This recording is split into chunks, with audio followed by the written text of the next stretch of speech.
পাহাড়ের ভিতরে লুকানো আছে $1 বিলিয়ন একটা নিউক্লিয়ার বাংকার। আমরা পাহাড়ের ভেতরে প্রায় 2000 ফুট মাটির নিচে আছি, আর এটা এখনো পর্যন্ত তৈরি সব থেকে বড় নিউক্লিয়ার বম। আমি তোমাদের পার্থক্য দেখাবো এই $50 মিলিয়ন নিউক্লিয়ার বাংকার, এই $30 মিলিয়ন বাংকার, এছাড়া আরো অনেক বাংকার রয়েছে যার শুরুটা হবে এই $1 বাংকার দিয়ে। এটা সেফ। দেখা যাক ভেতরে কি আছে। ও ভেতরটা ভিজে। আমি এখন তোমাদের এই বাংকারটা ঘুরে দেখাবো। ট্যুর এখানেই শেষ হলো। এটা এক ধরনের শিপিং কন্টেনার যা মাটির নিচে চাপা পড়ে রয়েছে। এটা এখনই বেঁকে যাচ্ছে। ওরা আমাকে এটার দাম $1 কেন সেটা বলবে। আমি বলতে চাইছি এটা এক্সপ্লোশনের পরেই হয়েছে। তোমার কি মনে হয় এই বাংকারটা বোমটাকে সার্ভাইভ করতে পারবে? না। দেখা যাক তাহলে। বোমটা ফেলো। হ্যাঁ কি?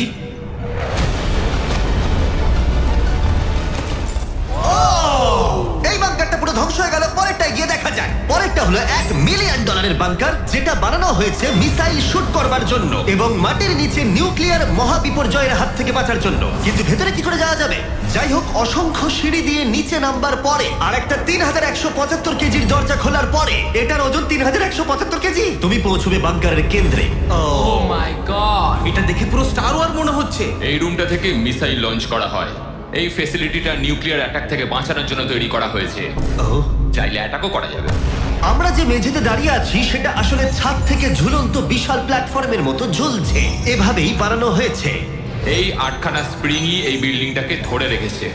এটা বিশ্বাস করা কঠিন যে 50 বছর আগে আসলে এটা একটা মিসাইল কমান্ড সেন্টার ছিল, কিন্তু এখন এই মানুষটা এটাকে একটা লুকোনো সুরক্ষিত বাংকারে পরিণত করেছে, যা যে কোনো মহাবিপর্যয়ের সাথে লড়াই করতে পারবে। সরকার তোমাকে এটা করতে দিল কি করে? ভাই বাথটব এখানে। আচ্ছা, তোমার কি মনে হয় আমার বন্ধুদের আইকিউটা কেমন? আমার মনে হয় খুব একটা বেশি নয়। আমরা আরো 2টো ফ্লোর নিচে নামবো। এটা হচ্ছে সবচেয়ে লোয়েস্ট পয়েন্ট। আমরা এখন 5 তলা মাটির নিচে আছি। এটা কিচেন, এন্টারটেনমেন্ট এরিয়া, কিন্তু সবচেয়ে ভালো পার্ট হলো এই ক্লাবটা। Wow! এই মানুষটা অ্যাকচুয়ালি পার্টি করছে মাটির 5 তলা নিচে। নোলানকে এখানে ইনভাইট করা হয়নি। আমি এই জায়গাগুলো সকলকে দেখাই না। Wow! এগুলো কেউ দেখতে পায় না। এরপরে ও আমাদের নিয়ে গেল এই বাংকারের একটা সিক্রেট জায়গায়, নিউক্লিয়ার অ্যাসাইলামে, যেখানে কয়েক যুগ আগে একটা আসল নিউক্লিয়ার মিসাইল রাখা হতো। না, জিমি এদিকে এসো। ও দাঁড়াও, এটা কি? ওইখানে যাওয়াটা সেফ হবে? না, দাঁড়াও কার্ল, ও কিন্তু বললো এটা সেফ নয়। লাইটগুলো নিভিয়ে দিলে কেমন লাগবে? আমি জানি না ঠিক। ও ভাই, আমার সত্যি ভয় লাগছে। আরে আমি তো কিছুই দেখতে পাচ্ছি না। আশ্চর্যের বিষয় হলো আমরা তো সবে শুরু করেছি। এই ভিডিওর পরের বাংকারগুলো দারুণ। ক্রমশ এগুলো আরো বড় হবে এবং আরো বেশি দামি হয়ে উঠবে। কিন্তু যদি তোমরা কেউ এটাকে বানাতে চাও, তাহলে এটা অনেকটা এরকম দেখতে লাগবে। আমাদের পায়ের নিচে সিক্রেটলি লুকানো, যার দাম হলো $3 মিলিয়ন। চলো আমাকে ফলো করো সবাই। আমি কিন্তু বাংকারের ভেতরে যাচ্ছি। ভাই, এটা কিন্তু সত্যি অসাধারণ। ওয়াও, এটা তো দারুণ। নিরাপত্তার জন্য তোমার উপরে প্রায় 1 মিটার কংক্রিট তৈরি করা হয়েছে। এই সেফ হাউস ছাড়াও আমার একটা মিউজিয়াম আছে, যার মাধ্যমে আমি ইউটিউবে ক্রিয়েশন করে থাকি। যদি তোমাদের মনে হয় এই বাংকারের দাম কেন $3 মিলিয়ন, তাহলে বলি সেটা হলো এই ইউটিউবারের অদ্ভুত এবং বিপজ্জনক অস্ত্রের সংগ্রহের জন্য। এটা একটা ব্যাকপ্যাক ফ্লেম থ্রোয়ার। এই লোকটাকে দেখতে অনেকটা আসল টনি স্টার্কের মতো। এর কবজিতে লাগানো রকেট লঞ্চারটা দেখো, এটা দিয়ে ছুরি বেরোয় এবং এটার মধ্যে ট্রেজার আছে। আর চেন সহ একটা মেশিন গান। ও মাই গড, এটা দারুণ। বাংকারের যেন কোনো ক্ষতি না হয়। ও আগুনের কথা আগেই বলেছিল, তাই ও ভাই। ও গড, দাঁড়াও, আমরা কিন্তু বাংকারের ভেতর আছি। তুমি এদিকে এসো। ঠিক আছে। এবার দেখো। ও মাই গড, আমি কিন্তু জানি না এটা কতটা সেফ। এটা তো ভয়ঙ্কর। তুমি তো ভাই বাংকারটাকে পুড়িয়ে ফেলবে। তুমি কি চেষ্টা করবে? হ্যাঁ, ও মাই গড। এটা অসাধারণ। এই মানুষটা সত্যিই দারুণ। এই বাংকারে ডাকাতি করার মতো কিছুই নেই। এটা শুধু একটা বাংকার নয়, এর মধ্যে আরেকটা রুম আছে। ও, তার মানে কি? আমার মনে হয়েছিল এই মানুষটা গর্ত খুঁড়তে ভালোবাসে। ও একটা আসল আন্ডারগ্রাউন্ড টানেলিং সিস্টেম বানিয়ে ফেলতে পারে। ওয়াও, এটা তো আগের বাংকারের থেকে অনেকটাই বেশি বড়।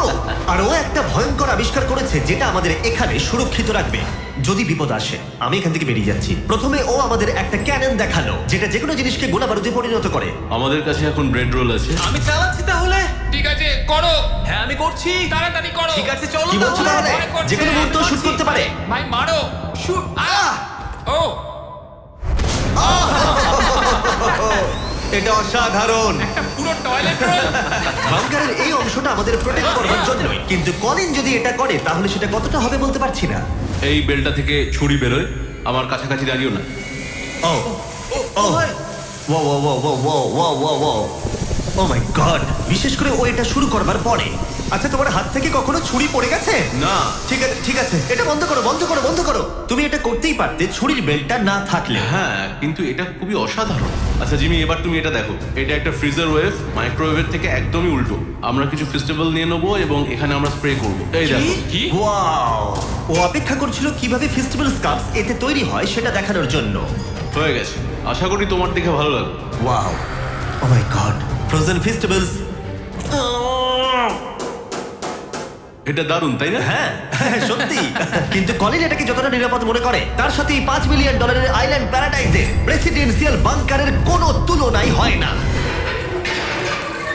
ও এখানে খুব বাজে গন্ধ বেরোচ্ছে। এটা খুব বেশি মনে নাও হতে পারে, কিন্তু 1961 সালে মার্কিন যুক্তরাষ্ট্রের সবচেয়ে সুপরিচিত রাষ্ট্রপতিদের মধ্যে একজন JF কেনেডির জন্য এটা যথেষ্ট ছিল। ও মাই কি? গড, মানে তুমি বলছো জেএফকে এটাতে থাকতো? কিন্তু হ্যাঁ, এটা এখন একটা আবর্জনা। এটা হলো প্রেসিডেন্সিয়াল বাথরুম। তুমি বলছো এটা 5 মিলিয়ন? কিন্তু দারুণ ব্যাপার হলো, এই $1 বিলিয়ন বাংকারটা এতটাই সুরক্ষিত যেখানে নিউক্লিয়ার এক্সটেনশনের পরেও তুমি সার্ভাইভ করতে পারবে। এটা খুব একটা বড় নয়। আমি আশা করি যে এফকে এই ভিডিওটা দেখবে না। এরম বাঙ্কার দেখে ওর মন খারাপ হয়ে যাবে। আমার সেরকম কিছু মনে হচ্ছে না। এবার তাহলে অতীতের বাংকার থেকে চলো ভবিষ্যতের বাংকারে যাওয়া যাক। 30